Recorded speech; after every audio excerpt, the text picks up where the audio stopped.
Welcome everybody to Readings from Oconomowaukee featuring Lisa Baudoin from Books and Company, and I'm Daniel Goldin from Boswell. If We're very excited to be releasing this on pub date of Catherine Newman's new book Sandwich, so I can say with authority that it is day 5,556 of being in business. If you enjoy the program, please share it with other people. But I can't tell you about what upcoming events are happening because I don't know you were watching it. So I'm going to pass it to Lisa Baudoin, who's going to introduce our author. Hi, Lisa. Hi, thank you all for coming or viewing this on your own as it is. So today our author is Catherine Newman. She's written many essays and articles that have appeared in numerous magazines and newspapers and are widely anthologized, as well as being well worth seeking out in between this novel and the next novel and any other thing that you need to read. You will laugh, I promise. She is the author of the novel We All Want Impossible Things, the memoirs Waiting for Birdie and Catastrophic Happiness, as well as the middle grade novel One Mixed Up Night, and the best-selling kids life skills book How to Be a Person and What Can I Say. Both actually are good adult reads too. Her newest novel, Sandwich, publishes on June 18th. Catherine lives in Amherst, Massachusetts with her husband and 2 cats. So welcome, Catherine. We are excited to do this with you today. And I think we're going to have you tell us a little bit about Sandwich. All right. Thanks so much, you guys. So Sandwich, which you can just see in the back there. Sandwich is a book. I feel like I have a really short elevator pitch, which is that it's like a book about sort of midlife mayhem.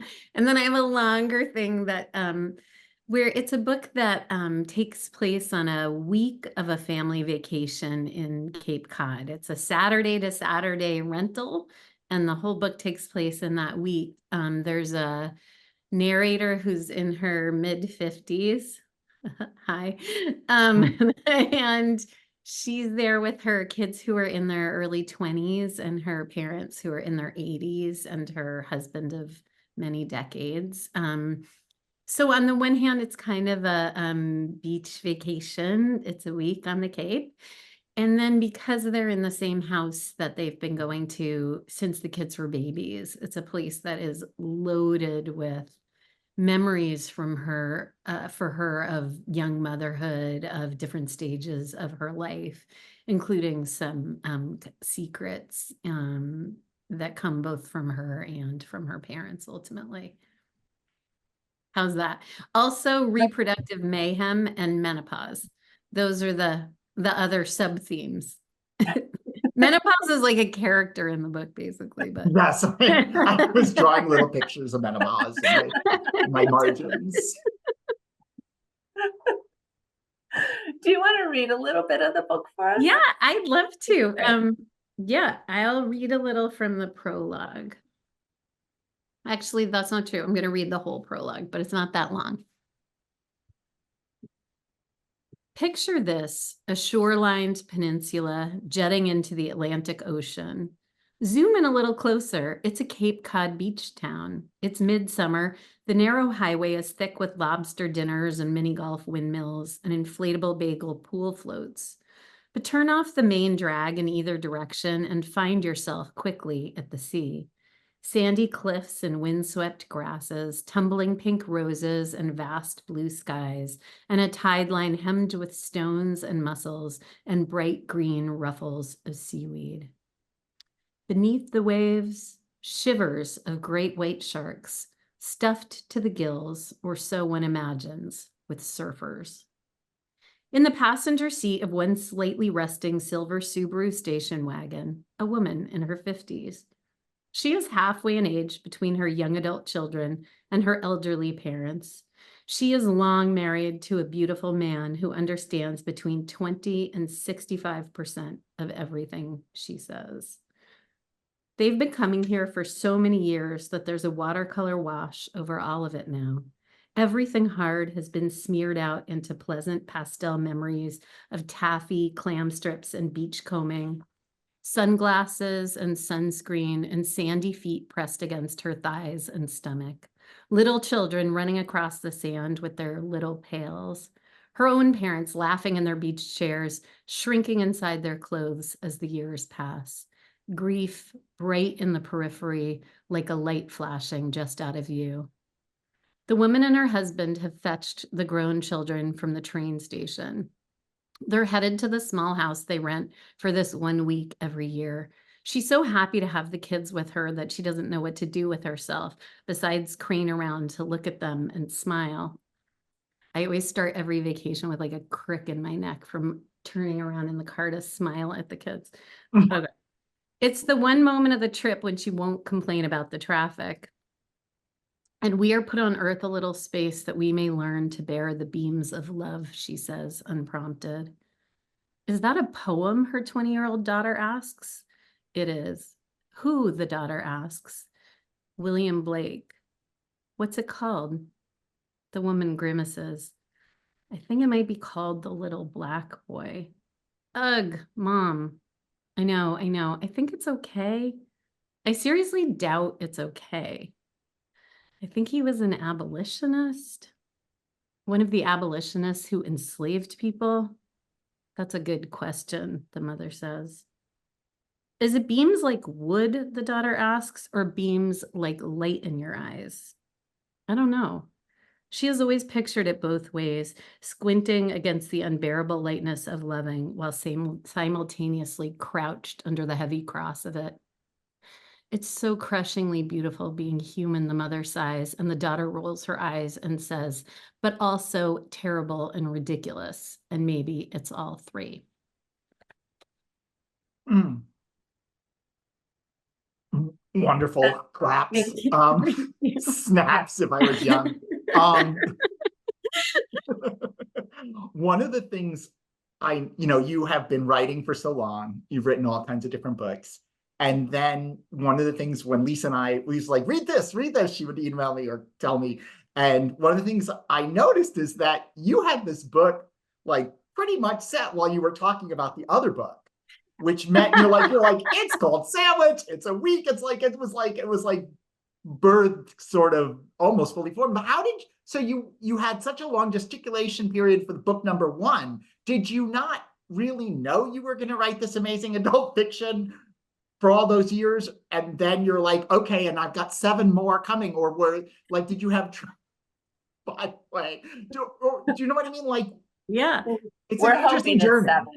Yeah, I really appreciate that question. I feel like that is the question. I've never actually been asked that, sort of like, what took you so long to get to adult fiction? And then how did you like bang out 2 of them really fast? I really wasn't sure, like writing an adult novel, of course, that always sounds so porny, but an adult novel, has been on my bucket list forever because I've written a lot of different things and I've historically really not thought of myself as like a writer in the artist way, like I've thought of myself as a writer in the craftsperson way. Like I've always written for money, basically. Like I've written for magazines and I've had lots of longstanding gigs, writing various things. And a lot of it's been really trashy and awful. And I don't really care that much. And then I always liked the idea of writing a novel, but I never was sure I knew how to. So I wrote a kid's novel first. And it was so short, and I had this story really mapped out in my head, and I felt like that went pretty well. And that gave me a little confidence that I might be able to write a longer novel. But then I got this book. This is like the thing I like to reveal. I compulsively confess this, but I got this book about how to write a novel. And the really funny thing about this book, like I've read 100,000 novels, right? Like I probably don't really need a book on how to write a novel. Nonetheless, I really had a crisis of confidence. So I got this book that's called, your bookseller, so you might know, it's called Either Put on Your Pants or Take Off Your Pants. Do you know this book I'm talking about? It's some, There's some way where people who write either write with or without an outline, and one of them's called putting on your pants and one's called taking off your pants. I don't know which is which. It's like writing by the seat of your pants. I don't really know. Anyway, I got this little book about how to write a novel. And the really funny thing about this book is it's like 65 pages long, which I think is the funniest length for a book about how to write a novel. Like, it's not a pamphlet, nor is it an exhaustive thing. It's just this book that's like, you got to hit these beats, and every chapter has to be like a little microcosm of the whole story. And it was incredibly helpful to me as like a crutch. Like, I felt like, you know what I mean? Like, I could just. Well, I know, but you must have been reading this book and thinking, I read great books that break these rules all the time. Yeah. Oh, yeah. And I didn't really follow all the rules.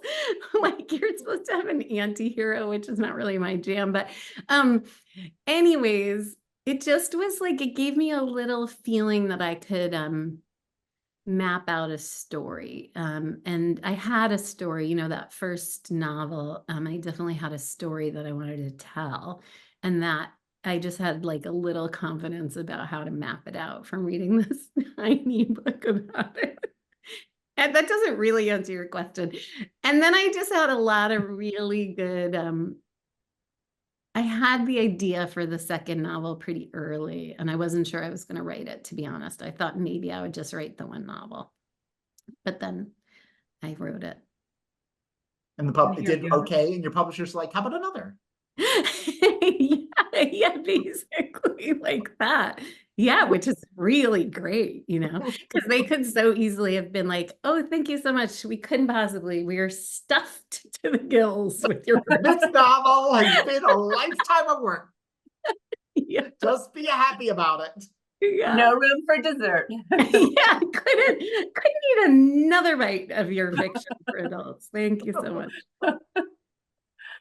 Well, it's funny you say you don't have an anti-hero, and I think about going back after reading these two. I have a friend that knew your writing before the novels came out. She said, oh, you have to go back. You have to go back and back and back. And so I did, and I was like, wait, your anti-hero is all those like assumed societal expectations on what we're supposed to do. Love that. Yeah, because that's writing that down. Okay. Yep. Because you challenge our assumptions about how relationships are supposed to work. And you make them come to a human, real way. Oh. And that's how much I love the way you do that. And we all want impossible things. And the way you do this in this book, in Sandwich, your relationships with your kids, the way your relationship with yourself, it evolves, and with your parents, everything is just so generous and kind, and it's so different from what comes in, you know, even what comes in fiction. So you've got making my whole day, by the way. I just like want to end here, and that's it, and I'll watch it over and over again. Well, and I feel sort of like a stalker, because I started at one and then there was another, and then I ended up in the one with your house, and I was like, oh, if we were like living in the same neighborhood, we'd be like best buddies. Oh, I bet we would. Yeah. You're going to be renting a house together or something. Well, it is interesting to me because Lisa has two kids, two adult kids that I follow with. I know them a tiny bit, but mostly I follow them through Lisa's stories, and I don't have kids. So I guess my whole life is vicariously hearing about other people's kids. And you have written so much, both in nonfiction and fiction, that let me just say, if somebody said, well, not everybody wants to hear about their people's kids, I'm like, yes, many people without kids do. But my question for you is, having written so much nonfiction, you know, every writer has to deal with that. Is this about you? And of course you're supposed to say, or who is you in the book? Or, you know, obviously there's a bigger character than the other people, but you're always supposed to say, well, nobody is me, it's fiction. Oh, and everybody's me, because I put a little of myself in everything. So I've already answered you next. I can do your next interview for you. But she's not here, but Daniel's going to show up and answer questions. But the question for you is, how are you? Because you've written so much nonfiction about your family that, and then you haven't written like a werewolf fantasy novel. So Yeah. how are you going to address that to people and say fiction, fiction, fiction? I mean, it's like, as a person who's mostly written memoir, the easiest way for me to shift into fiction is hewing pretty close to memoir, which both of these books do. I mean, that's just like, they frankly hew quite close, and they're fiction. I mean, there are many fictionalized things. I would say the relationships and the characters are very true to life. While also being a little fictionalized. My son, who's not a reader, he's 24, and he reads like one book a year, and he read Sandwich. I say that because it's like a huge mystery to me how I produced a non-reader, but he read Sandwich and loved it. And he said, "Oh my God, the kids in that book are me and Birdie, but having more sex." Which I thought was so hilarious. And he was like, "We love it. We totally love it. It's us, but with like game, and I just thought that was the funniest thing. So I feel like there's a lot from life, but not all the scenarios, not all the details of the story, not even all the drama in the story, but most of the conversations are lifted directly from life. When you're out with friends or your family and you're like, wait a minute, I'll get right back to you. Yeah, totally. I know I am like a compulsive jotter downer of things people say. And my dad, who initially was like a little offended about how much I had been apparently keeping track of everything he's ever said to me. Now, when he says something really funny, he goes, "Oh, you gonna write that down?" And I'm like, "No, Dad." And then he's like, "Why aren't you gonna write that down?" Because I have a memory, a trap. So the question will be whether on. somebody comes up to him and says, "So, are you a good driver?"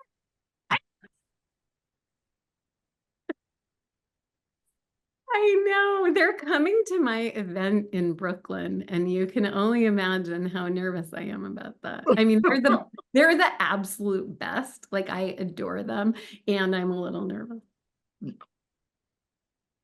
It'll be fun. Oh yeah. Oh no, it totally will be. Where's the event in Brooklyn? Books are magic. Oh, that'll be fun. Yeah. I think it will be. Daniel and I just hosted Emma and her mother. Oh yeah. Separately. Oh, separately. Yeah. What we did, yeah, this was, we each did school visits. Oh, I thought you meant you hosted them separately, which I No. thought was got it. They're Yes. together, us separately. No. To be clear, I did host her mother once for her book that she wrote, because her mother grew up like 5 blocks from my bookstore.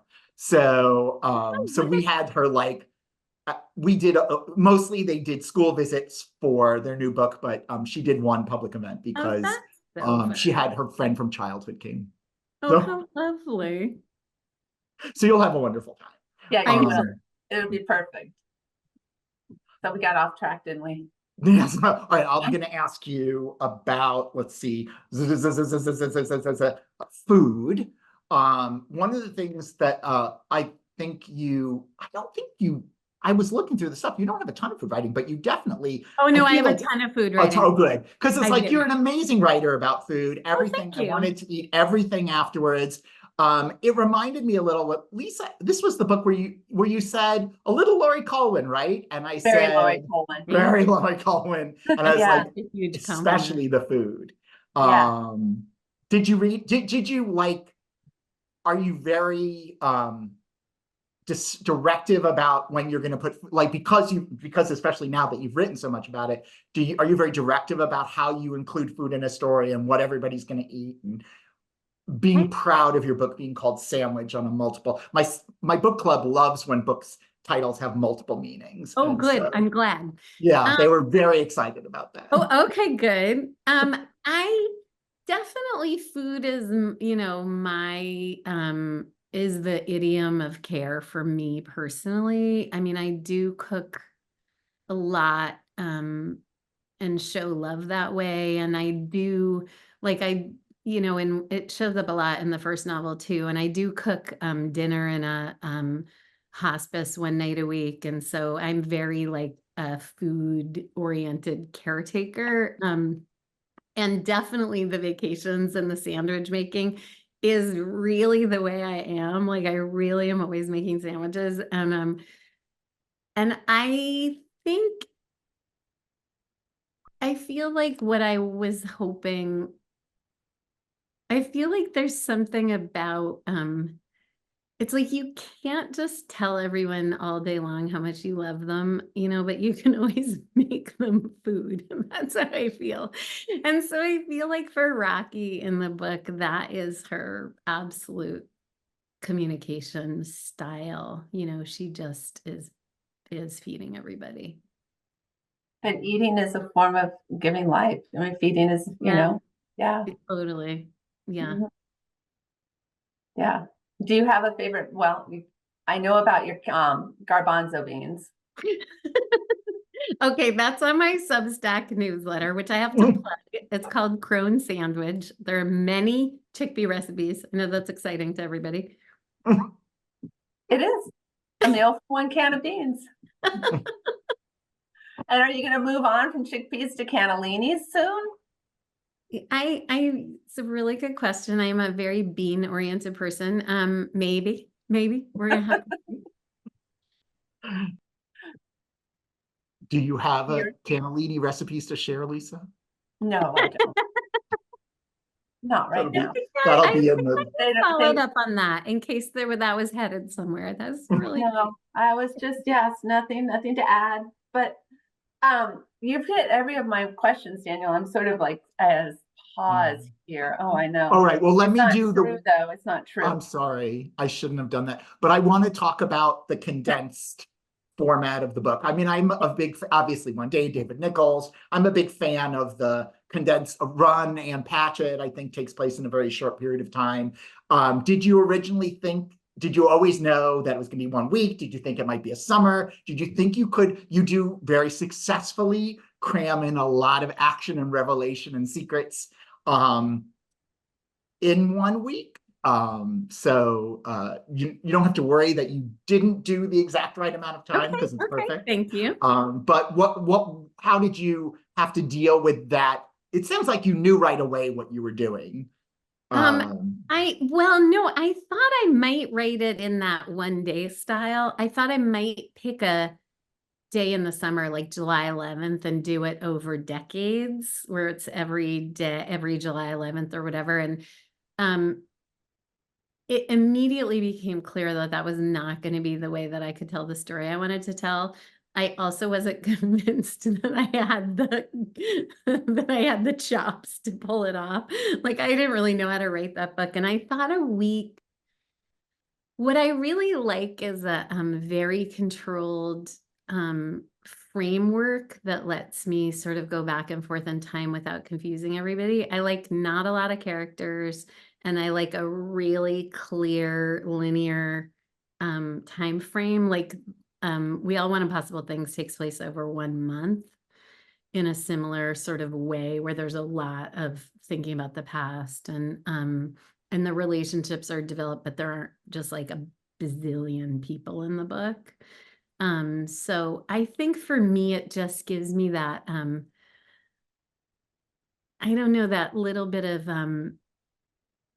it's like that creative constraint, where you're put in a really small space and it enables you to sort of be really creative about it. Like when my kids were little, and like you could give them like 2 crayons and a glue stick, and they would be more creative with those things than if they just had access to like everything in the house. That feeling of being able to extract creativity from something constrained. And I think too, you've done short form so much in the past that making your time a short form space, it makes sense that it would fill in, but you fill it in with such depth. Thank so you. It's not, yeah. And then you bring up like using that, like you were talking about using it to bring back the memories and weaving in. And then as the day is over, you start the next day. So it's almost, the whole book is about being present and then having to start over again. And then being present and having started over again. Whereas if it was the same day over a longer period of time, you don't have the same wisdom. So yeah, it Thank you. works really well for Thank this. you for that. So were there characters you struggled with or that were trickier? Did they all just come forward? Yeah, they're definitely characters I know really well. And I have so much fondness for this particular group of characters. And no, I really enjoyed writing them all. And it's funny, somebody was asking, I mean, I think one thing that's also nice, and again, this is always just code for like how I made my work easier, but like because it's such a limited cast of characters, there aren't all of these relationships that she's trying to describe in the book. Like Rocky is just very, like nobody's at work, like everybody's jobs. In the first draft of this book, you didn't even know what anybody did for work. Like it just didn't really matter to me. I felt like that's vacation, where it's this, like everyone's pulled out of real life and pulled out of their daily relationships, and it's just kind of distilled. And so I felt like I was able to focus on all the characters in a way that I wanted to.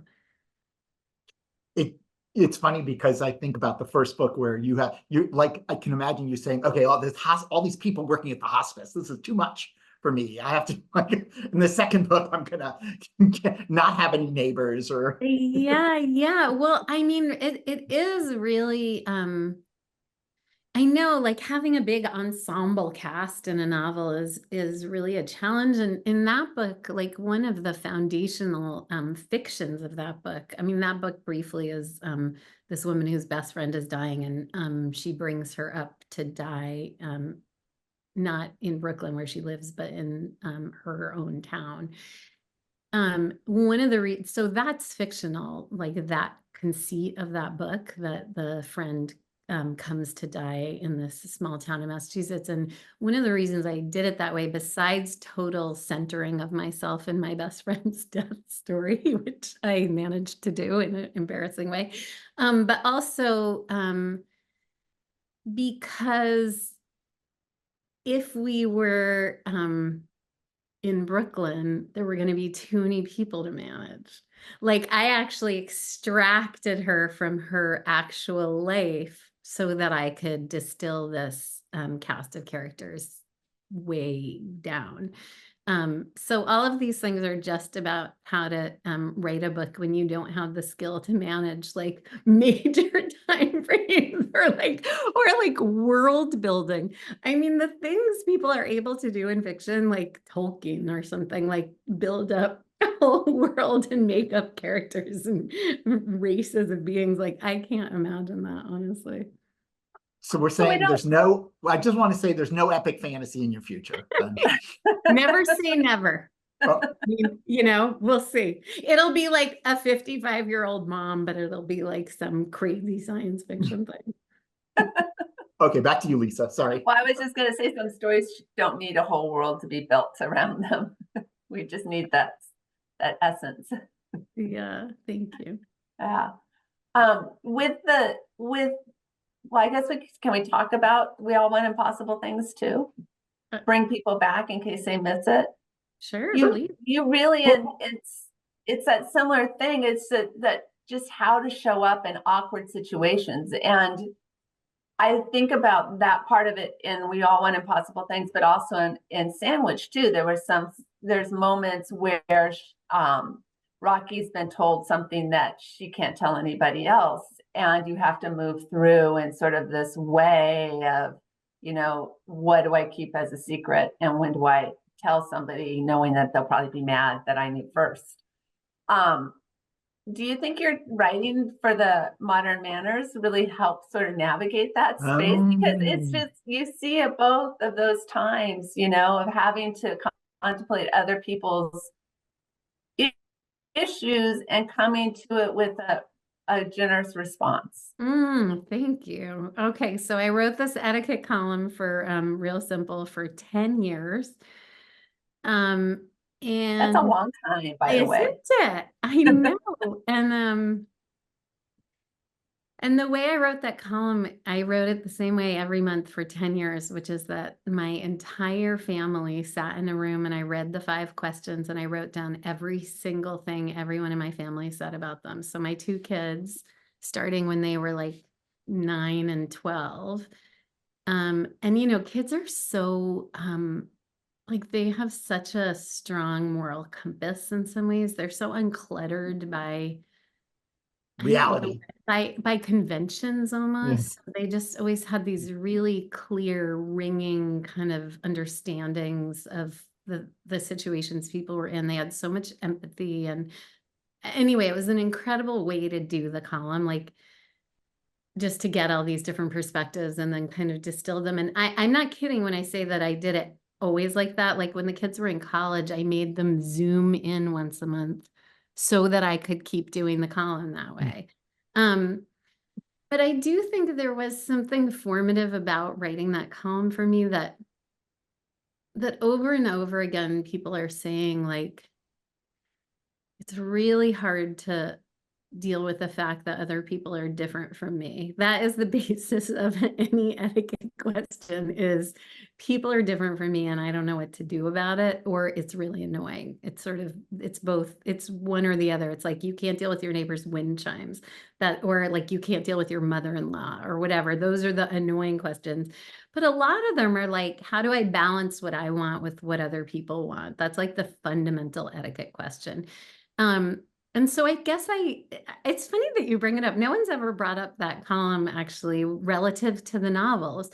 And I think there's something, I really just appreciate the question because I think it is something I've thought a lot about. Like, and my husband also, before he became a massage, he's a massage therapist, but he got a PhD in ethics first. Isn't that useful on the route Ethical to massage, becoming a yes. massage therapist? So he's this really chill, really fun, like non-judgy guy, but he is trained as an ethicist.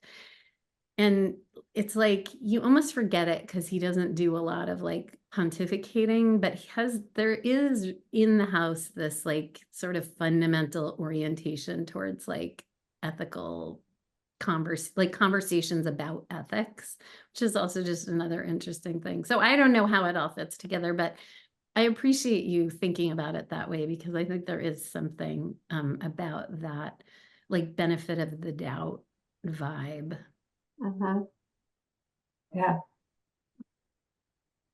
It works. I just want to say, like, I happen to tell my husband, who's an ethicist, about the etiquette question. Seems like an important detail. And he's so funny because like we would float these questions by him and he, because of all his training, he would just deliver these like perfect one-liners that distilled whatever the ethical dilemma was. And I would just lift it out of my notes right into the column. And I was like, chef's kiss. Like it's so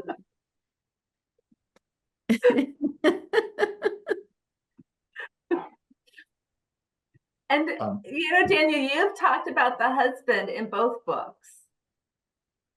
Yeah, it's interesting because you have despite the fact that there are dilemmas or separations, something like that, they are very, very enviable relationships. So if they reflect at all your reality, I'm a little jealous. Yeah, I mean, it's just it's interesting too, when you were talking about the secrets, that there's a lot of, I never really thought of people keeping secrets from each other as being sort of a warm-hearted thing to do, but the way you keep them and the way they get released has a lot more, well, I guess, than the thrillers I read. There's a whole different motivation. But that was very interesting to, like that people would talk out why a secret is kept from them. And I've never really thought about it in that way. Yeah, I definitely think, especially with parents and children, where nobody wants anybody else to worry, that deep kind of level of caretaking where you don't want to add, where what you want above all is to like remove stress from your beloved people's lives. Like you really don't want to increase it. And like just recently, I was lying to my parents about something because I didn't want them to worry. And I turned around and I said to my own kids, I know you see me lying to grandma and grandpa, but never lie to me. And they were like, yeah, okay, mom. But like, of course, they probably already do, Well, and I think that it's withholding information, not lying to deceive. Oh, but I it mean, is of course, it's deceptive anyway. I mean, it's the same thing, but it comes from a different space. Oh, totally. I mean, you can lie from a really loving space, but it doesn't mean it won't hurt somebody. Right. So what's the ethics of that? I don't know. I mean, I know. I'll get Michael. He's like out. He's like literally pruning the lilacs. I can see him. Yeah, I don't know. I mean, it's like that thing of like there's I don't really know. And I was thinking in this book too about the difference between what we might call a secret and what we might call privacy, because I think Yes. it's not really clear. There's not like a hard division between those things, but they feel different. Like we believe that you're allowed to keep things to yourself as a person, not required to divulge your every last thought to everybody who might be interested. And nonetheless, there are things that you might kid yourself about, that you think it's like, oh, this is mine and I'm being private, but it's perceived to someone else as something that's been kept from them, and it's painful. So I think that I don't think there's a solution. I think there's just like managing it as it unfolds, essentially. The conversation of it. Yeah. Yeah, just that. Yeah, that. The messiness of life. Yes. Yeah. There's a lot to talk about in both books. Yeah, but book club readers, these are books that you need to read. There's a lot. But I will say, for those who spurn book clubs, which I suppose there are people like that too, one of the things is we've had a number of people read the book already. First, I'll do a little quick things. Everybody who's read, because I did not read We Want All One Impossible Things, but after I read this book, I said, I have to read another book right now. So I went to Bookstall in Winnetka and I'm like, bought the book. Almost every person save one in the store who's read one of your books has read the other book. Like it's just compulsive that they have to read another. And the other thing is Lisa knows Chris. Chris does a lot of it. He just did a wonderful conversation with our Oquan. And he's a very literary reader, and he is a writer as well. And he, I needed to reread the book, but I'd given the book away. And so he said, don't worry, there's my copy. I gave the copy to Ingrid in her box, and I'm reading it. And he's like underlined all these things. And he's like, the language, he's like, this book, he said, I know you don't think that I would read a book like this, but this book is so wonderful that that I, like just the way you play with things and the way your wording. I can't believe I was reading a little about your backstory. As you know, I got very excited that you had a love for All My Puny Sorrows, which is like on a permanent rec shelf of mine.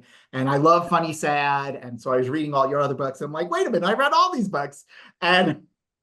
But one of the things was like, you said, I'm reading Samantha Irby to learn how to be more funny. I'm like, you can't be more funny. You can't do it. Thank you. Thank you so much. Yeah, people are like, oh, Impossible Things. It seems like it would be too sad. I'm like, no, it's so funny. And you will love it. I'm really glad. Thank you. Yeah. So we're just going to gush. Yeah. Is that okay? I know. I know. I'm just gonna curl up with a blanket and just kind of bask in it. Tell you another thing about how wonderful you are. Do you have other questions? Because we were saying it's a recording, so we should make it a little shorter. But Okay, I yeah. want to make sure we say everything we want to say because we don't know. You have a busy schedule. We don't know when you got to talk to you again. Do you have anything else, Lisa, that you really Well, need I'm to looking make through my sure? list really fast, and it's just a lot of just the insights and what I too appreciated is just the representation of the parenting style, which I think we've talked about before, but I don't know if you can even be conscious about writing that, the shift. And I don't read a lot of books that the parenting relationship is the same. You're in both books, the intergenerational relationships are so different than what we normally see. They're warm, they're open, they're generous, which I keep saying over and over again, but it is nice to see that represented in fiction in a way that's just normal, and it doesn't have these made up like suspenses. Somebody didn't do something so terrible that we're all having to recoil from it and rebuild from it. It's just the daily lives of growing up and raising human beings and being in their lives. And I appreciate that a ton. Thank you so much. Yeah. So do you have another question? How about we could just ask what else you've been reading? We could do that. You seem like a good reader. I will tell you one of my favorite lines in the book, and no one will remember it when they read the book, but I laughed so hard when you the line, "Tell me the salad dressings." I love you for that, because I just am coming from a little bit of a tour in the United Kingdom, and I actually was reading that chapter aloud a lot, and that every time I read it, it literally makes me laugh out loud, which I think is so tragic, where I'm like cracking myself up. And there was total crickets about it. Like I just did not land at all. And I read it really well. But I can't tell you how much I appreciate that. I'm gonna go back to it and try to read it again when I am. Maybe they don't do that in Great Britain. Maybe there's not the salad dressings. I know that's what I was wondering. Like, is it just not landing? Because they don't know. And they call them something different too. Didn't we have this conversation in another book when we were talking about watercress? Oh, language. Yeah, probably. It might That's be the terminology. problem with Zoom. We were talking to all these people from Europe, and they had different words for things. Lori and curb and stuff. Well, when I was reading some of the articles yesterday at work, I was cracking up and laughing, like to the point of just silence. And it was the letter to your future self. Are your future self to when you were having babies? It's an old one, and it was just making me laugh so hard. And I was reading things out loud to my bookseller who's receiving, and she was cracking up. So, I'm really glad. yeah, they were great. Thank you so much. One last thing before we go to read, I wanted to say just one more compliment. If someone ever asks you to write a genre romance, which are, by the way, now very respected, so you should know that that's a compliment, and you'll get a big movie deal from it. You do banter incredibly well. This is why I'm passing the book. We're passing the book to one of our big romance readers, because I'm like, we know in some ways that this does not follow your normal path of what you want, but there is a happy ending of sorts. Just depends where you look, and you will love the language. Okay. So is that it's funny, I just got a Bridgerton book from a little free library, where I was like, oh, maybe I'll try to write a romance. I'm curious. You've got the skills. genre. Yes. Banter is everything. Tropes and banter. Tramps and banter. No cheating. No cheating. What do you mean no cheating? You can't have somebody, like literary people think that, it'd be a romance if somebody cheated on somebody else with somebody else. No cheating. No That's cheating. not the genre. Yes. Okay. That knocks it out of the genre. Okay. For a lot of people.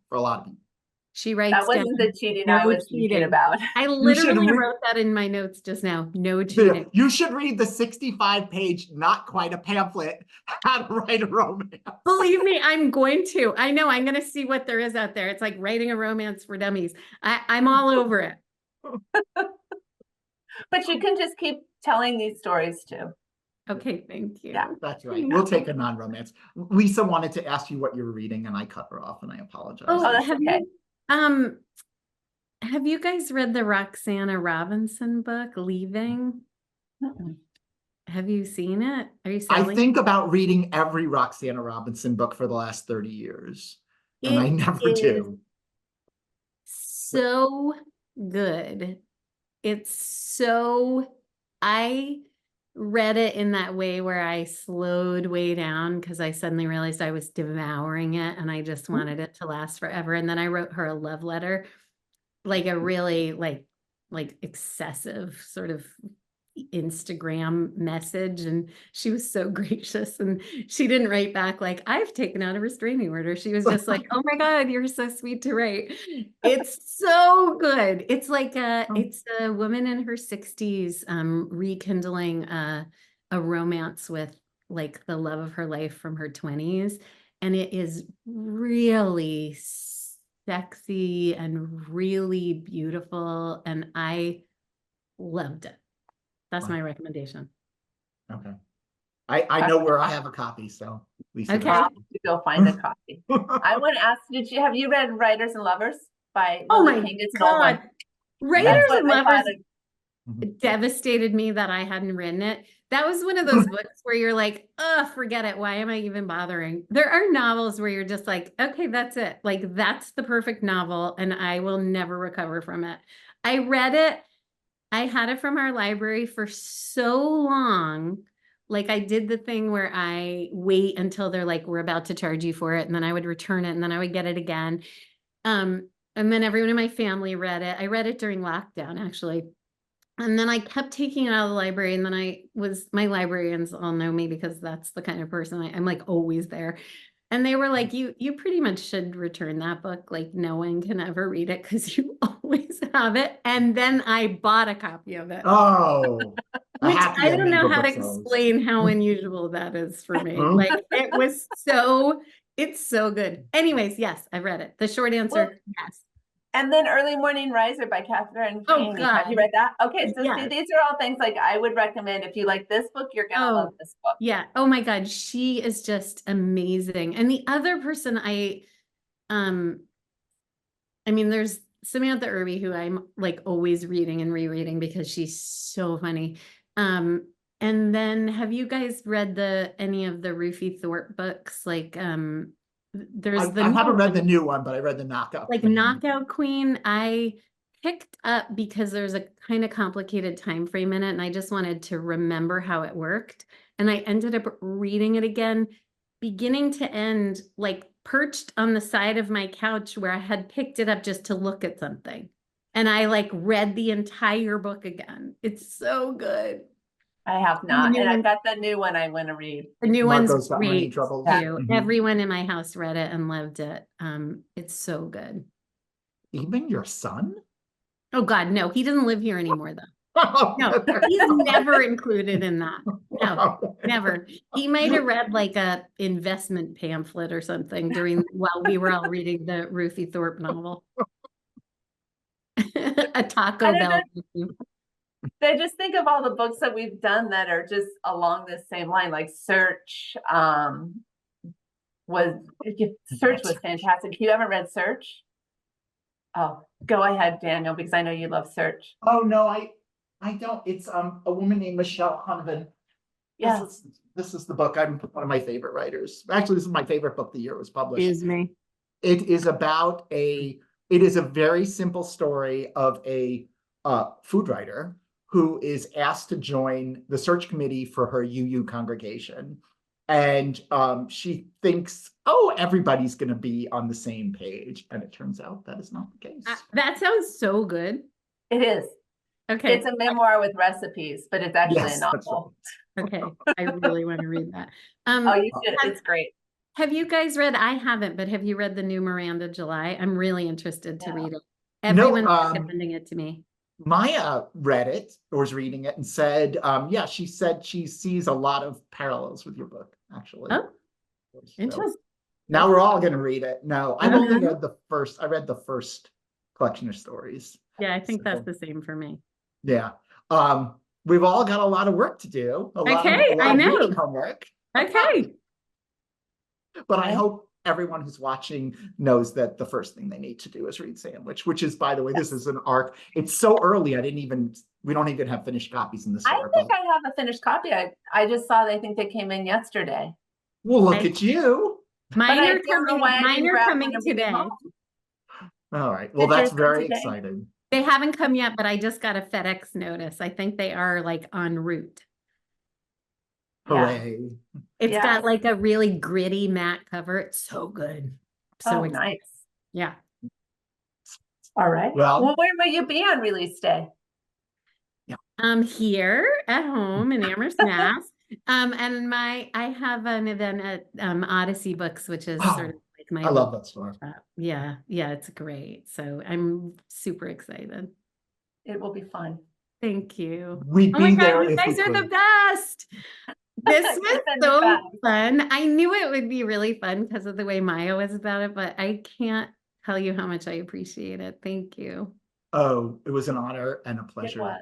to talk to you. Yes, it was an honor and a delight. Thank you. Thank All you, right. Daniel, as always. Thank you, Lisa. All right. Thank you Take care, both. everyone. All right. Bye. Bye. Thank you.